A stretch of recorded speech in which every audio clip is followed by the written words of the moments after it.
अस्सलाम वालेकुम स्टूडेंट्स। आज हम फिज़िक्स का क्लास 9 के चैप्टर नंबर 3 डायनेमिक्स के कंसेप्चुअल क्वेश्चन में से क्वेश्चन नंबर 10 हल करेंगे। तो चलिए अपने क्वेश्चन की तरफ जाते हैं।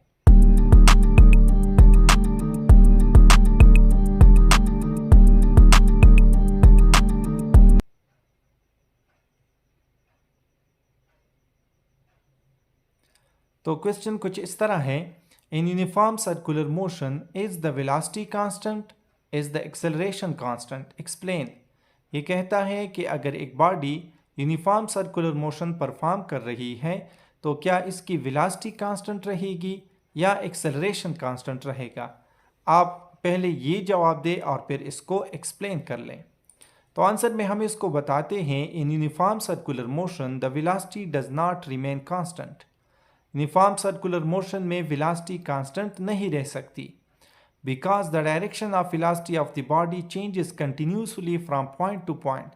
क्योंकि हर पॉइंट पे जब बॉडी सर्कुलर में मोशन करती है तो हर पॉइंट पे इसकी डायरेक्शन चेंज होती है, और जब डायरेक्शन चेंज होती है and this direction of velocity is always tangent to the circle at each point, और ये हमेशा टेंजेंट की तरफ होती है।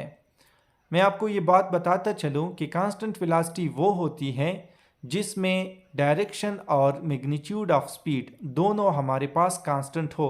फॉर एग्जांपल, अगर एक बॉडी शुरू से नॉर्थ की तरफ जा रही है 10 मीटर पर सेकंड के साथ, तो ये लास्ट पॉइंट तक इसी तरह चलनी चाहिए, तभी हम इसको कांस्टेंट वेलोसिटी बोल सकते हैं। जबकि इस तरह नहीं होता सर्कुलर मोशन में, क्योंकि हर पॉइंट पे इसकी डायरेक्शन चेंज होती है।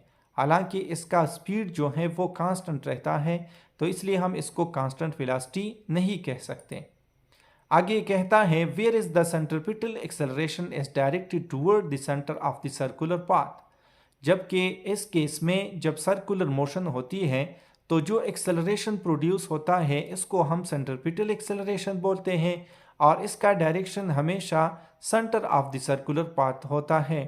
And is direction remain unchanged, और इसका ये डायरेक्शन कभी चेंज नहीं होता due to uniform circular motion. अब पहले से हमें क्वेश्चन में बताया है कि ये मोशन हमारे पास यूनिफॉर्म है। फॉर एग्जांपल, अगर हम कहें कि शुरू से ये 10 मीटर पर सेकंड की रफ्तार से जा रहा है, तो ये 10 मीटर पर सेकंड स्क्वायर की रफ्तार से हम एक्सेलरेशन इसकी जा रहा है, और इसका डायरेक्शन जो है हमेशा toward the centre of the circle है।